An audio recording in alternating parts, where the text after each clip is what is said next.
Well, I think that the reason for the open concept was that we began to start to think about individuals, about kids.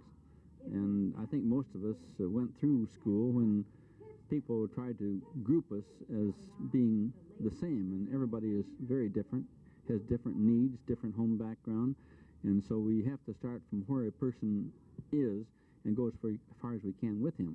And so with this concept, I think we started to take a look at what we were doing, and we were not too happy with it.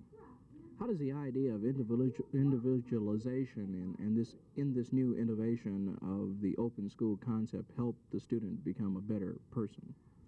Well, I think the teacher today is, number one, I think that we aren't teaching facts like we did at one time, because facts change. So now we're starting to talk about people and start to talk about children and finding out what they're interested in, and then along with this, the child learns to read better. He learns to become interested in geography. He has visual aids. It's a new life. And the kid today is much older than we were when we were his age as far as experiences are concerned.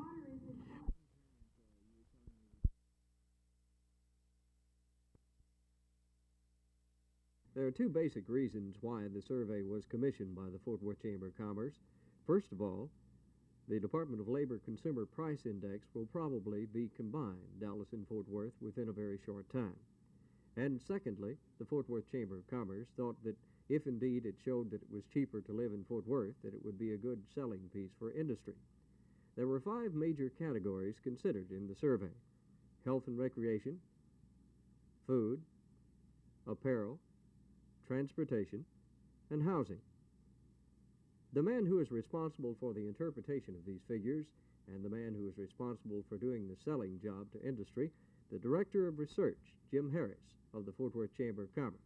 The TWC study showed a 7% difference in prices between Fort Worth and Dallas, with Fort Worth being about 7% lower. These prices ranged among the 5 categories to a 3% difference in transportation costs to as high as a 20% difference in some of the health costs.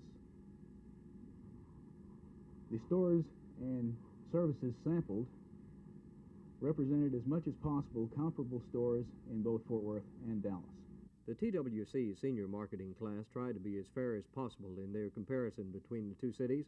They tried to choose stores in similar geographical locations and in similar median income situations. The final results? Maybe it is a little bit cheaper to live in Fort Worth.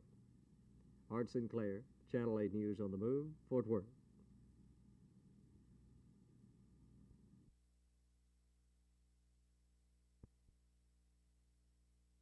This is Dallas over our left shoulder. It's a beautiful city, but we have to keep it beautiful not only today, but beautiful for the future. The Ponte Travers Report, possibly you've forgotten about it over the months. It was ready the first of the year, and it was a study of the city of Dallas and what it needed to do in the next 10, 20, 25 years to stay ahead of the game.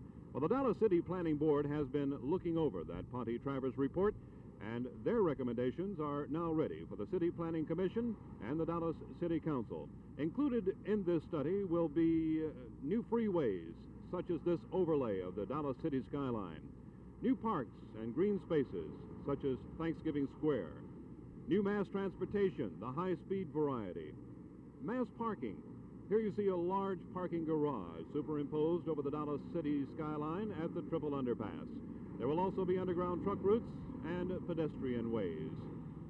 We're talking right now about the Dallas downtown area, so let's go downtown. This is Stone Place in downtown Dallas. You know, most of you remember it as when the hippies used to hang out here all day long. Well, how many of you remember it this way, as it used to be? That's what this plan wants to do. It wants to do away with all the narrow, traffic jam side streets in downtown Dallas. Take a look at a street map as it is today. Here's the street map as they want it to be by 1980. You'll notice all the side streets are now gone. Getting downtown today is not too involved, but by 1980, the freeways are going to be something else, let's face it. Is the monorail or another means of mass transportation our answer? We'll have to see about that, but for right now, let's take a ride on a monorail. Of course, this particular monorail at Love Field is only for private livery and is not the answer to the mass transportation problem. This kind of monorail could very well solve the mass transportation problems into the downtown Dallas area. Well, what about this plan? Will it be accepted? That's the question we pose to Dallas Mayor Eric Johnson and the chairman of the City Planning Commission, Mr. Bill Gagnier. I don't feel any doubt at all about that. I don't think we have any choice in the matter. I think we have to follow those recommendations as closely and as quickly as we can. I think the commission will react favorably to the study and to the recommendations of the committee that worked on the thoroughfare studies and the open space studies.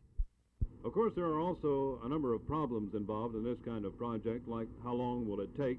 Well, it took a year to study the study, so it looks like it's going to take 20 or 25 years to implement this plan. Of course, there has to be the question, how much? That's a question we ask. And there's no way of knowing that. There really isn't. One thing is for sure, it's going to cost a lot of money, and that Crossroads Bond project, well, the money derived there is going to go about as far as buying the titles to Gone with the Wind. This is Jim Mitchell, Channel 8 News on the Move.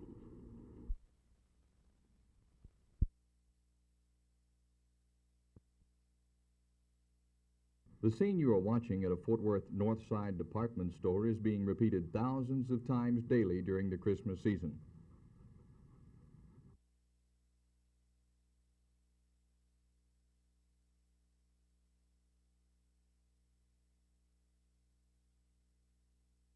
It's a time of rushing to the store to pick up gifts for the family, and in this rush, counterfeiters increase the pace at which they pass bogus money, phony $20 bills that look like these. You see anything wrong? Let me point out some of the differences. This bottom note has a faded, washed-out appearance, but the key is this serial number right here. It's much too low, the one in the lower left-hand corner, almost touching the signature of the Treasurer of the United States. In the top note, there's very little contrast between the dark and the light areas. One of the key areas, say Secret Service agents, is this part called the webbing around the numerals in each of the four corners. This webbing is not nearly as sharp as it would be on a regular $20 bill. In addition, each one of these bills does not contain the fibers that only the United States government can put into a real U.S. note. Secret Service agents say that as much as $1,000 a day is being passed in the Dallas-Fort Worth area, mostly in large department stores. 2 or 3 groups apparently are passing the phony money, mostly 20s. Agents suggest that periodically everyone should check his money and report any discrepancies to the Secret Service. Jerry Park, Channel 8 News on the Move, Fort Worth.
attacked this morning by two men armed with guns as we came into the store. They made the store manager open the safe, and then they marched us to the back of the store where they locked us into the produce cooler.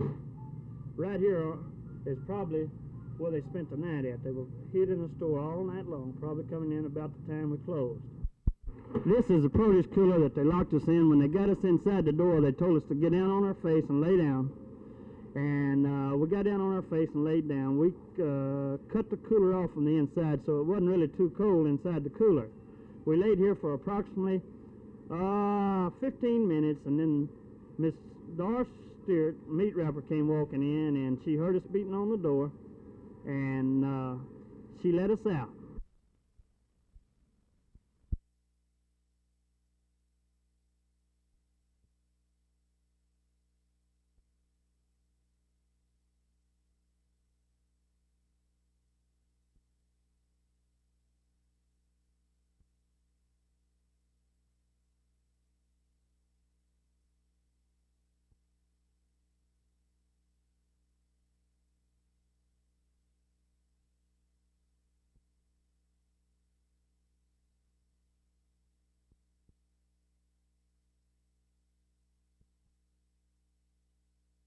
Well, I'm just happy to see George Bush's obvious talents recognized. I don't know that much about the UN, but I do know this, that George told me that he was not going to accept the position unless it had a tremendous amount of challenge. And we haven't seen the last of George Bush. George Bush is such a fantastic man that he'll be in American politics for a long time.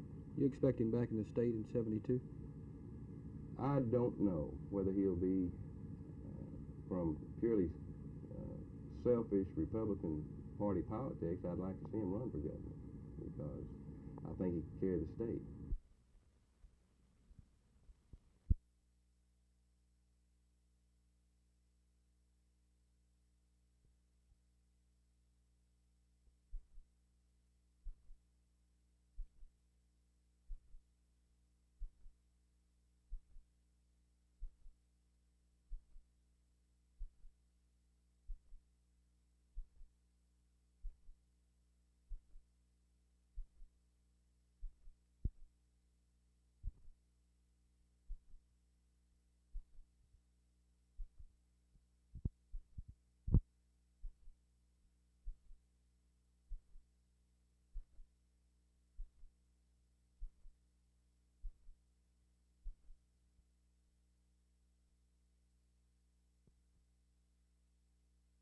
Now, traveling the way you do, we've had so much that has been described about America today as being America of discontent, of upheaval.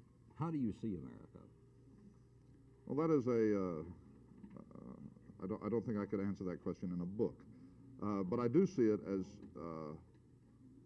as a country that's full of a good deal more generosity and neighborliness, of people living in peace with their neighbors than you would think just from reading the front pages of the newspapers. I mean, it is true that great movements are sweeping across our country right now, but the fact is that many people go about their lives just as they have always done, and I think that in that simple fact lies a great deal of our strength.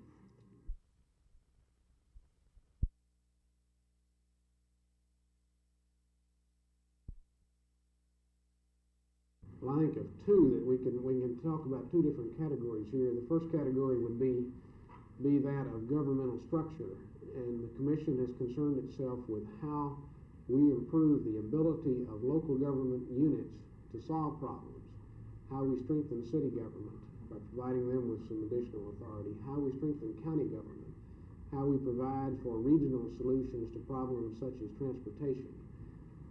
On another different tack, the Commission has looked at physical growth and development and has tried to encourage a series of steps that would give governments in the area additional authority to control the quality and the rate of expansion over land area.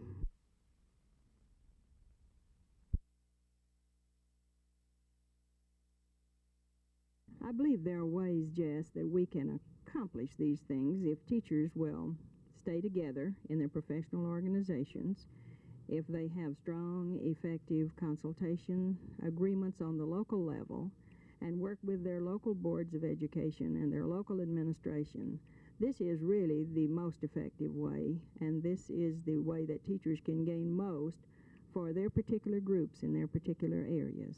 Would you strike? If you were to ask me, and you are asking me at this point, my answer would have to be no.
Came up behind me with a gun and took all three of us into the back and locked us up in the produce cooler.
The idea of raising taxes for teacher salary adjustments has always been a question. The legislature will meet this January and discuss some ways of